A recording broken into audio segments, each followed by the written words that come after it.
My understanding of elder abuse is it's the deliberate disregard by others in the community of the human rights and self-determination of our elders and older people. An elder is someone who is considered to carry great wisdom and has achieved that stage in their life where they are able to give to others and have gone through all of this life initiations, I guess, of dealing with, looking after yourself first and being preoccupied with yourself. Elders are people that have really developed as in their soul, spirit and mind. And not everyone is an appointed elder. So what I've noticed in our community with elder abuse is I think the main one is financial abuse. Through the demanding of monies belonging to older people by younger relatives experiencing substance abuse. And then also there's the fact that older people, grandparents, do take on younger people's children for safety reasons, and the little bit of money they do have is still demanded by these younger relatives. But it all comes back to our whole problem of post and trans and intergenerational trauma. So we've got a big problem that needs to be addressed from all angles. So when I say it's a large problem that needs to be addressed from all angles, we have trans and intergenerational trauma as a result of colonisation and genocide, stolen generations, stolen wages, just the mission system. We have a lot of issues that our community is still dealing with, and it doesn't go away because you get older. Now, the thing is, because of a lot of people in our community didn't know how to parent because they were never parented. So as a result, there's a fair bit of guilt there when the wheels fall off younger people's families.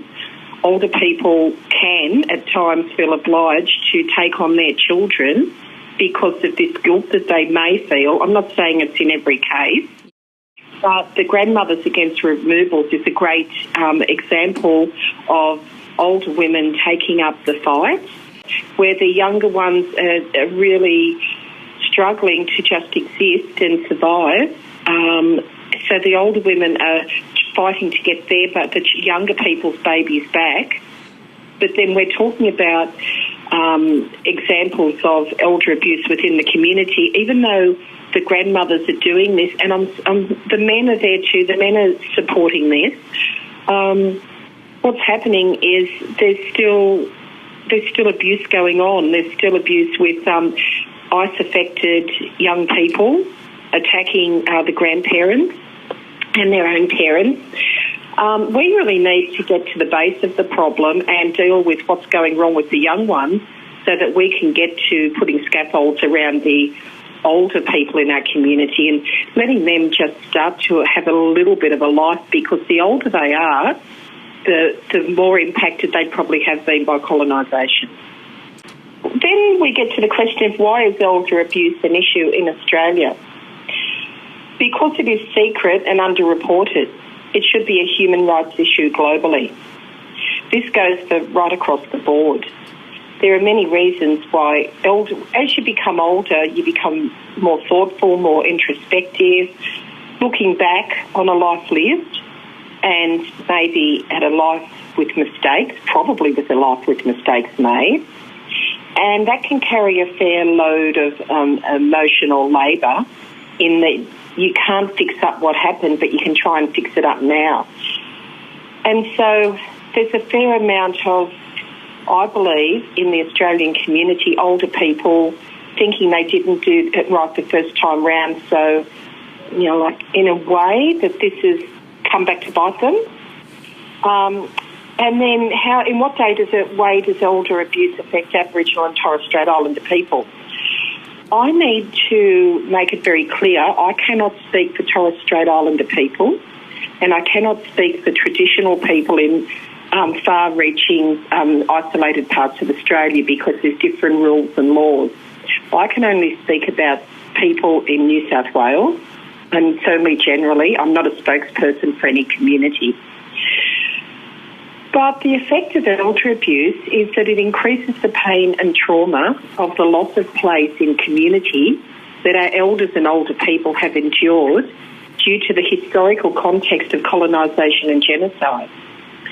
Elder abuse by those within community continues the legacy of disregard and contempt historically visited upon a culturally rich sector of Aboriginal people, our elders, otherwise who would have shared wisdom and law with their specific community as a means of maintaining social cohesion and societal structure.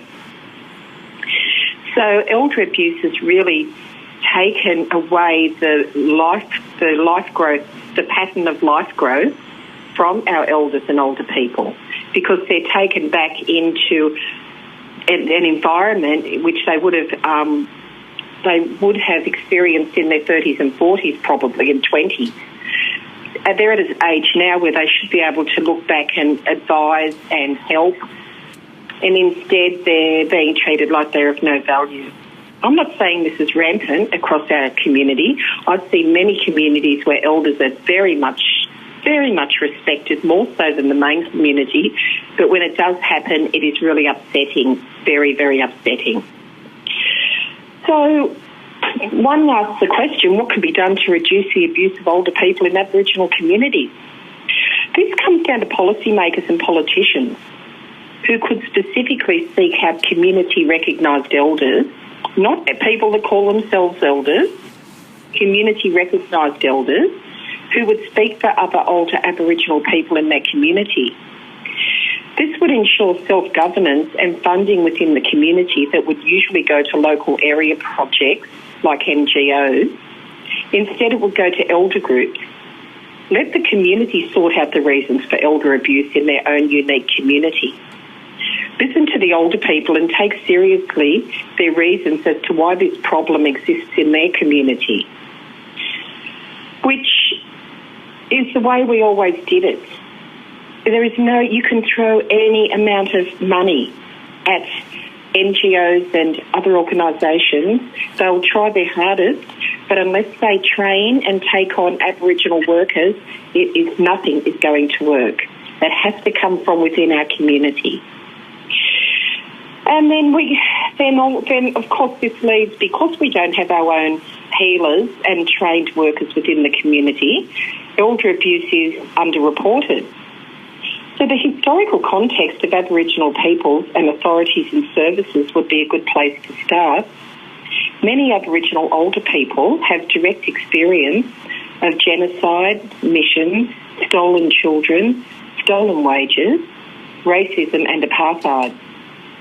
Is it any wonder that elder abuse is underreported when the lived experience is mistrust of authorities and especially police and government departments? Probably Aboriginal workers educating the whole of the community about elder abuse. It has to come from within the community.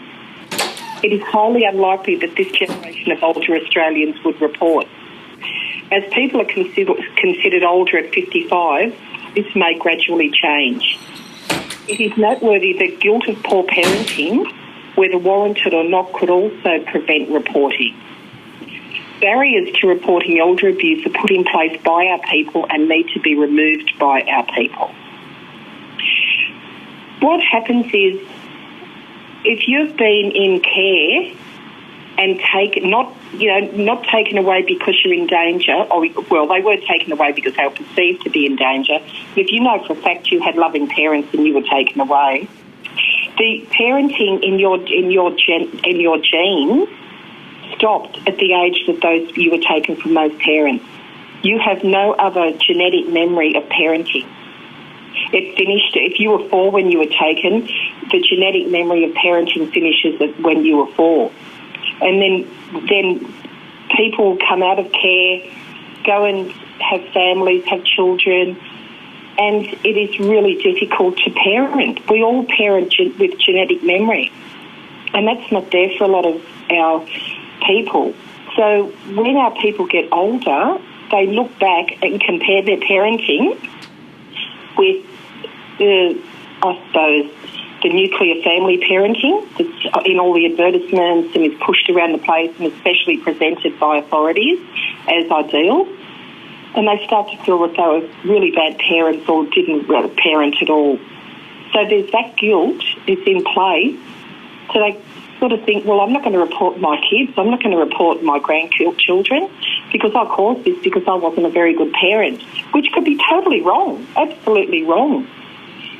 So that needs to be kept in mind because it's very complex working with Aboriginal people and elder abuse. And that's why it needs Aboriginal workers. And then some people ask me sometimes what role litigation plays in the response to elder abuse. I'm not a lawyer. I do not have a legal perspective, but I can only comment on the Koori community. As a non-legal person, I can only comment that Aboriginal people should be able to apply Aboriginal law, L-O-R-E, not L-A-W, to this situation. In cases where there has been criminal damage, I would think that this would be a very personal decision to make. But there should be absolutely, having said that, there should be absolutely none. There should not be tolerance at all to any of this. It's as bad as DV. It is a form of DV. Absolutely no tolerance whatsoever. So therefore, that even makes it more complicated within a community context about reporting.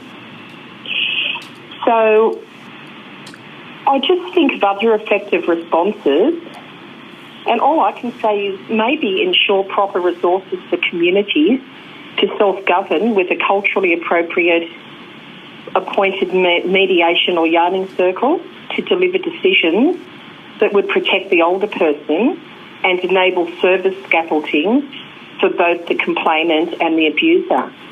You remember there's generational trauma on both sides. Unless, of course, the situation is in a criminal context as opposed to ignorance and opportunism. And coming to the obvious next aspect of all this is education and in the broader community and with families. Of course, absolutely, we need this education. For example, the current child removal system, FACS, pressures grandmothers to kin care for their grandchildren. This pressure comes from, well, you know, you don't want them out in foster care, we don't want them out in foster care. So, you know, you're the grandmother, you're the next best carer we can think of. Can you imagine non-Aboriginal mothers and grandmothers all over Australia, when the wheels fall off their children's families, being told, well, you know, you can take the kids in. Well, no, you won't be able to work. You look after the kids instead, because if you don't, they're going to go to foster care. So just imagine if that happened Australia-wide rather than just in the Aboriginal community. Now, there's plenty of grandmothers want to mind the children, but I've worked with a few cases where there's the children have been at high risk of removal, and I stay out of it because it's not what I do, but I really do feel sorry for some grandmothers. You can really see the pressure on them to take in the children. This is a highly complex area that needs attention. However, it can still be done, but it needs to be done with a lot of planning from within the community, with NGOs and with the government. Aboriginal-led and initiated programs are the only way to achieve education within a community. The broader community could do with a reassessment of the place of older people within a pervasive youth culture and the invisibility of older people. And I think we need to send messages across the board, whether Aboriginal or non-Aboriginal. Elder abuse is not okay. You do not need to like older people to respect the rights of older people. Stop waiting for older people to die. Life takes its course, so get on with your own life and make your own destiny. Don't pull down the life of an older person has built.